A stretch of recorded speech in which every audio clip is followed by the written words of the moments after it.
Hello everyone, this is Dharamveer sir here. So today we are going to continue with chapter 10 of grade 12 maths, which is vector algebra. And the topic of today's video is scalar product of vectors. In the previous video we have learned about different operations on vectors, and today we are going to learn how to find the scalar product of two or more vectors. So let's start.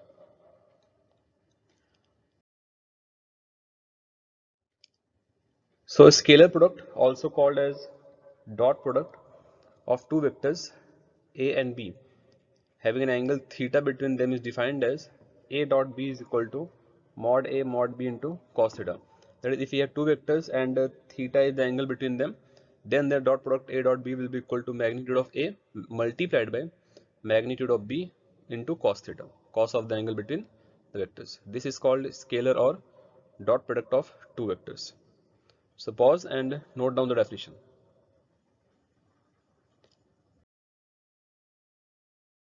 Now few remarks or the properties that you need to know, that a dot b is a real number because we have taken magnitude of a real number, magnitude of b which is also a real number, and cos theta, the value of cos, is also a real. So a dot b will be a real number. Now a and b are two non-zero vectors. If a and b are two non-zero vectors, then a dot b will be equal to 0 if and only if a and b are perpendicular to each other. That is, a dot b is equal to 0 is if and only if a and b are perpendicular to each other. Vector a is perpendicular to vector b. Only in that case a dot b will be equal to 0. Clear? Next is, if theta is equal to 0, that is the angle between vector a and vector b is 0, then a dot b is equal to magnitude of a into magnitude of b. And in particular, if a dot a is, if we have to find a dot a, then that will be equal to magnitude of a square, because if we are taking a and a, then obviously the angle between them will be equal to 0. If theta is equal to pi, then a dot b is equal to minus magnitude of a into magnitude of b. Clear? So pause and note down these points.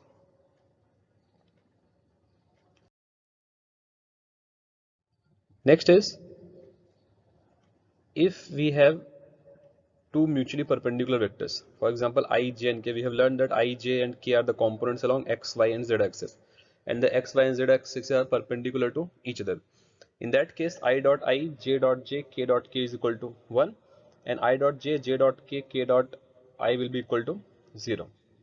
Clear? And if we have to find angle between two vectors a and b, then the angle is given by cos theta equals to a dot b upon mod a into mod b, or theta will be equal to cos inverse a dot b upon mod a into mod b. So this will be the formula for the angle between two vectors, two non-zero vectors. And the scalar product is commutative, that is, if you find a dot b or you find b dot a, both will be equal. So the scalar product of vectors follows commutative property. Clear? So pause and note down these points.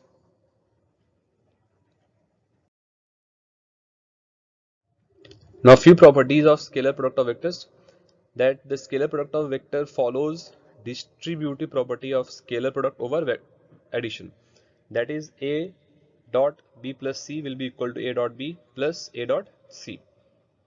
This is the distribution of scalar product dot over the addition.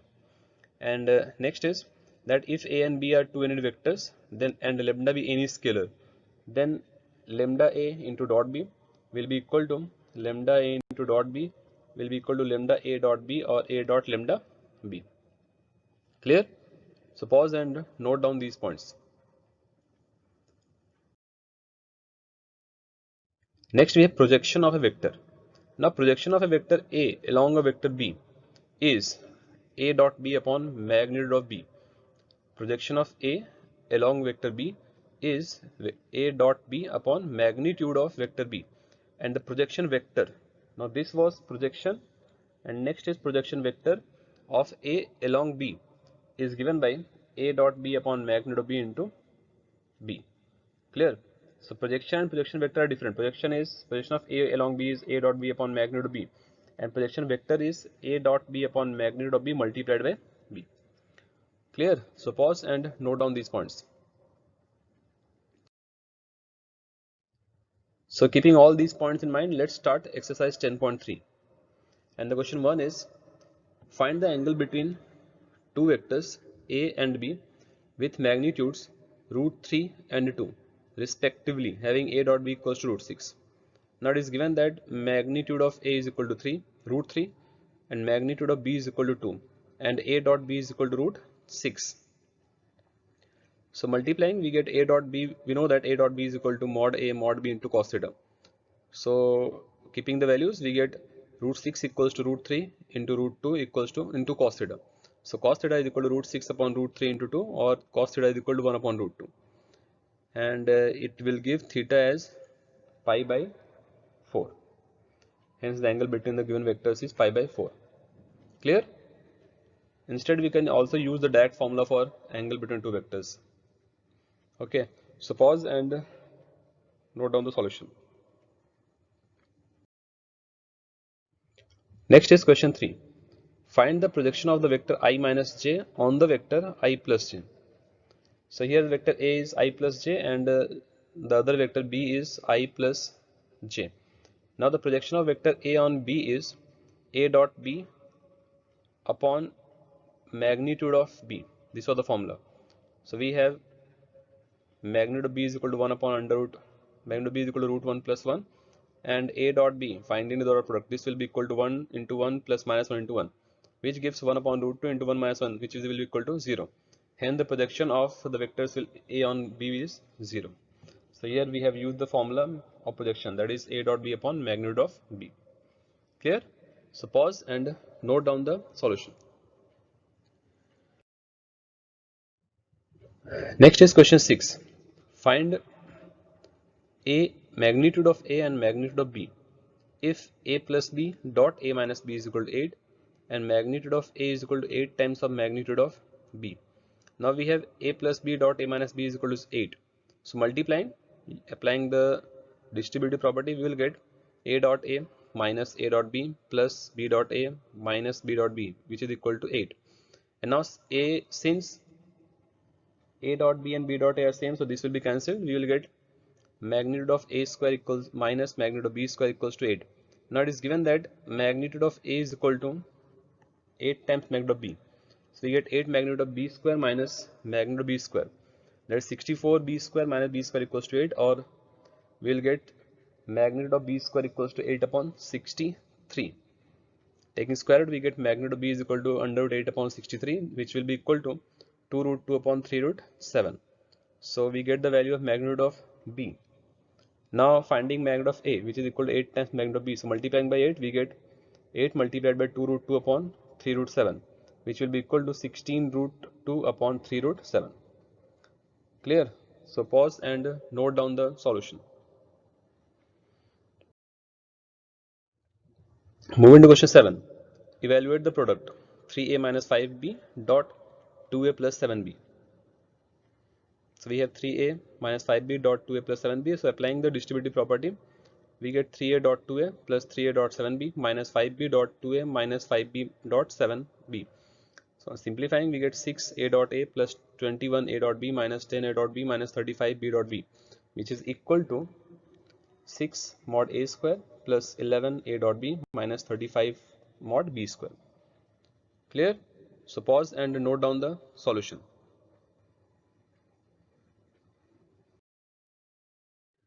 Moving to question 9. Find magnitude of vector x if for a unit vector a, x minus a dot x plus a is equal to 12. X minus a dot x plus a is equal to 12. Now x minus a dot x plus a is equal to 12. So applying the distributive property, we get x dot x plus x dot a minus a dot x minus a dot a is equal to 12. Now since dot product follows the commutative property, so x dot a will be equal to a dot x, so this is cancelled. We get magnitude of x square minus magnitude of a square equals to 12, and since it is given that a is a unit vector, so we can use magnitude of a is equal to 1, so we get magnitude of x square minus 1 equals to 12, or magnitude of x square equals to 13. So magnitude of x will become square root of 13. Clear? So pause and note down the solution. Moving to question 10.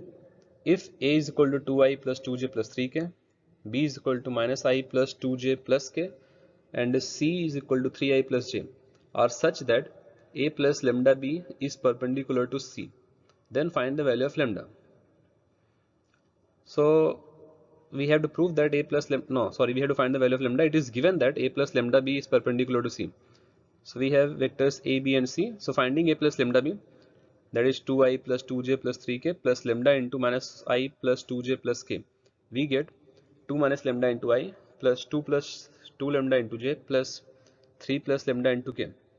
Now it is given that a plus lambda b is perpendicular to C. So their dot product will be equals to 0. So a plus lambda b dot C will be equal to 0. So 2 minus lambda I plus 2 lambda j plus 3 plus lambda into k dot 3i plus j will be equal to 0. So finding the dot product, we get 2 minus lambda into 3 plus 2 lambda into 1 plus 3 plus lambda into 0 equals to 0. So simplifying, we are getting 6 minus 3 lambda plus 2 lambda equals 0, or minus lambda plus 8 equals 0, or hence lambda will be equal to 8, which will be the required value of lambda. Clear? So pause and note down the solution.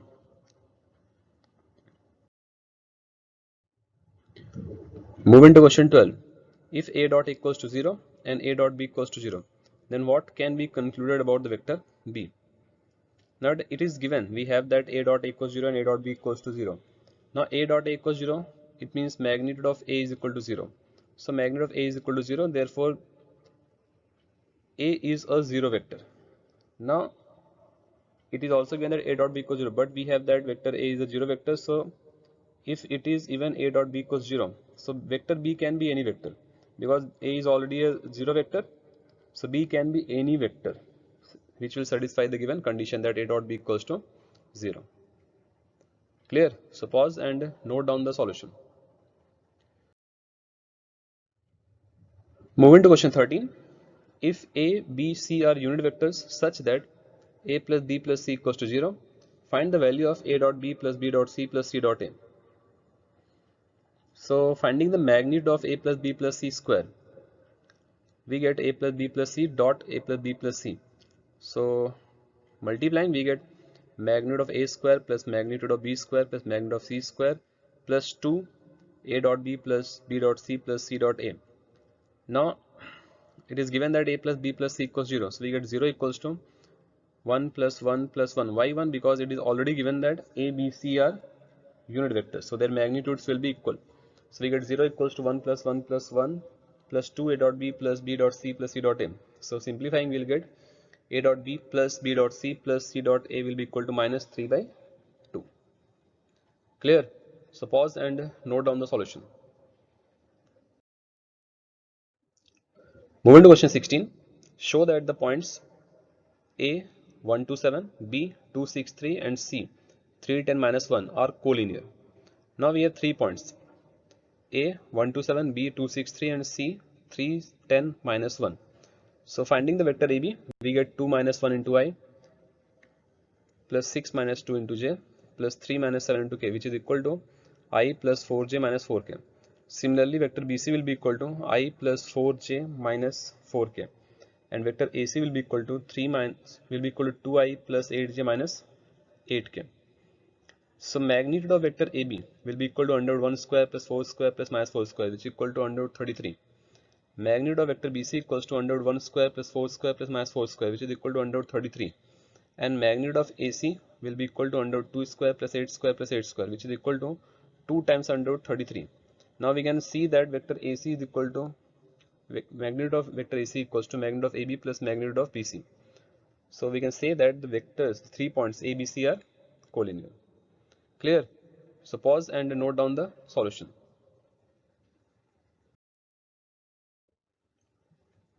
Moving to question 17.